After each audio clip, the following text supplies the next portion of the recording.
Welcome to Yamuna Murali kitchen. இப்போ செய்து காட்ட போகிறது அரசாணிக்காய் பொரியலுங்க. அரசாணிக்காய் பொரியல் எப்படி செய்யுதுன்னு சொல்லிட்டு செய்து காட்டுறேன்.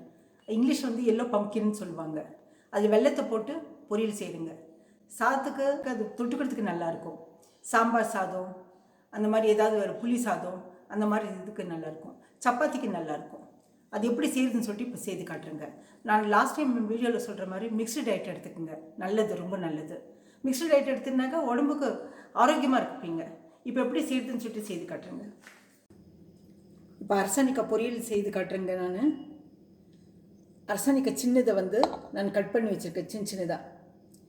இது வெள்ளத்தை போட்டு செய்யலாங்க, பொரியல் பண்ணலாம். அது ஸ்வீட்டு சாப்பிட்றவங்க சாப்பிட்லாம், சாப்பாட்டுக்கு தொட்டு சாப்பிட்லாம்.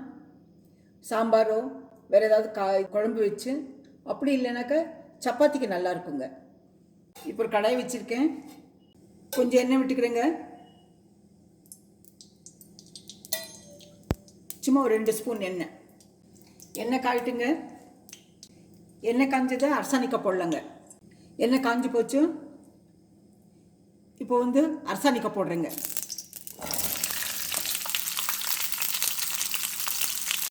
இந்த எண்ணெயிலேயே நம்ம இது கொஞ்சம் வதக்கிடலாங்க.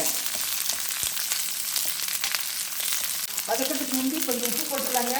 உப்பு போடலாம், கொஞ்சமாக உப்பு போட்டுக்கோங்க. பாருங்கள், வரமிளகா பொடி போட்டுக்கலாங்க. இது பியூர் வரமிளகா பொடிங்க. இது போட்டுக்கலாங்க, ஒரு ஸ்பூனு. இப்போ இது எண்ணெயில் வதக்கிடலாங்க. வெள்ளத்தை அப்படியே போட முடியாதுங்க. அது மண் எடுத்துட்டு கொஞ்சம் தண்ணி ஊற்றி, ஒரு 1/4 டம்ளர் தண்ணி ஊற்றி அதை காய்ச்சி வெள்ளை கரைசலுங்க. அது ஃபில்ட்ரு பண்ணி வச்சுட்டாக்கா சுத்தமாக இருக்குங்க. வெல்லம் போடுறதுனால மஞ்சள் தூளெல்லாம் ஒன்றும் வேண்டாங்க, சீக்கிரம் வெந்துடுங்க. இது தோலோடு போட்டிருக்கேன் பாருங்கள். நான் தோலோடு போட்டால் நல்லாயிருக்கும், டேஸ்ட்டு நல்லாயிருக்குங்க. உள்ளுக்குள்ள இருக்கிறது மட்டும் போட்டாக்கா நம்ம தோல் எடுத்துட்டு சீக்கிரம் வெந்துடும், ஸ்மாஷ் ஆகிடும், ரொம்ப பேஸ்ட் மாதிரி ஆகிடுங்க, நல்லா இருக்காது. இப்போ லேசாக கொஞ்சமாக தண்ணி ஊற்றிடலாங்க.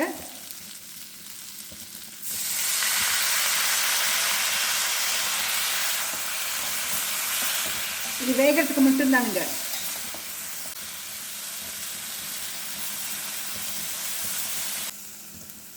கொஞ்சம் தண்ணி விட்டுட்டு மூடி வச்சிடலாங்க. பாருங்க, இது மூடி போட்டு மூடி வச்சிடலாங்க. இது வெந்த பிறகு வெள்ளத்தை ஊற்றலாங்க. இப்போ ஓப்பன் பண்ணுறேங்க. 2-3 முறை போட்டு கலக்கி வச்சுருக்கேன் நான். மூடி திறந்து பாருங்கள், தண்ணியெல்லாம் வற்றி போச்சு பாருங்கள். இப்போ இந்த தேங்காய் பூ போடலாங்க.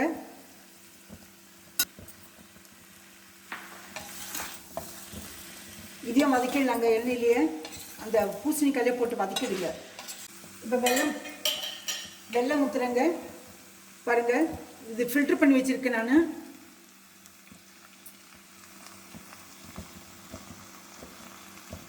நீங்கள் செஞ்சுட்டே இருந்தாக்கா எத்தனை ஊற்றணும்னு சொல்லிட்டு தெரியுங்க. எத்தனை இனிப்பு வேணுமோ அத்தனை இது பண்ணிக்கோங்க. நீங்கள் இனிப்பு வீட்டில் எவ்வளோ சாப்பிடுவாங்க, எந்த அளவுக்கு இனிப்பு உங்களுக்கு சேரும்னு சொல்லிட்டு எதுவுமே ப்ராக்டிக்கலாக செய்யும்போது தான் தெரியுங்க. எனக்கு இது போடுங்க. இந்த சின்ன பூசணிக்காய்க்கு 2.5 கரண்டி ஊற்றிருக்கேன் நான். முதலே வெள்ளத்தை ஊற்றிடாதீங்க, காய் வேகாது. காய் வெந்த பிறகு, காய் பாருங்கள் நல்லா வெந்திருக்கு பாருங்கள், அதனால் வெள்ளத்தை ஊற்றிருக்கேன் நான். வெல்லம் நல்லா கெட்டியாக ஆகிற வரைக்கும் கலக்கி விடணுங்க. லேசாக கலக்கி விட்டு அப்புறமா ஆஃப் பண்ணிடலாங்க. இனி மூடி வைக்க வேண்டாங்க. ஓப்பன் பண்ணியே நீங்கள் வதக்கி விட்டால் போதும். பாருங்கள், இப்போ தண்ணியெல்லாம் இல்லை, வெறும் வெல்லம் தான் இருக்குது. இந்த தருணத்தில் ஆஃப் பண்ணிடலாங்க. இது கெட்டியாயிடும். ஸ்டவ் ஆஃப் பண்ணிட்டுங்க. ஸ்டவ் ஆஃப் பண்ணிவிட்டு இது நம்ம எதில் சர்வ் பண்ணுறோமோ அந்த பாத்திரத்தில் மாற்றிக்கலாங்க. மாற்றிட்டு பரிமாறலாம். பாருங்கள்,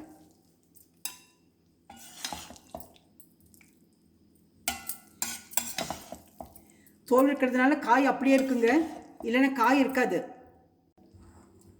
பாத்திரத்தில் மாற்றி வச்சுருக்குங்க. அரசாணிக்காய் ஸ்வீட் போட்டு வெள்ளத்தை போட்டு இந்த மாதிரி தான் செய்யலைங்க பொரியல். பாருங்கள், இது பொரியல் மாதிரி இருக்குது. இதை வச்சு சாப்பிட்லாம், சாப்பாட்டுக்கு எடுத்து வச்சு சாப்பிட்லாம், குழம்பு ஊற்றி, இல்லைன்னா சப்பாத்திக்கு வச்சு சாப்பிட்றதுக்கு ரொம்ப டேஸ்ட்டாக இருக்கும். தோசைக்கெல்லாம் உங்களுக்கு வெல்லம் பிடிச்சதுன்னா தோசைக்கெல்லாம் தொட்டு சாப்பிடுங்க. நீங்கள் இந்த ரெசிபி பிடிச்சிருந்தா லைக் பண்ணுங்கள், ஷேர் பண்ணுங்கள், சப்ஸ்கிரைப் பண்ணுங்கள், மறக்காமல் பெல் பட்டன் ப்ரெஸ் பண்ணுங்கள். அடுத்த ரெசிப்பியில் பார்க்கலாம்.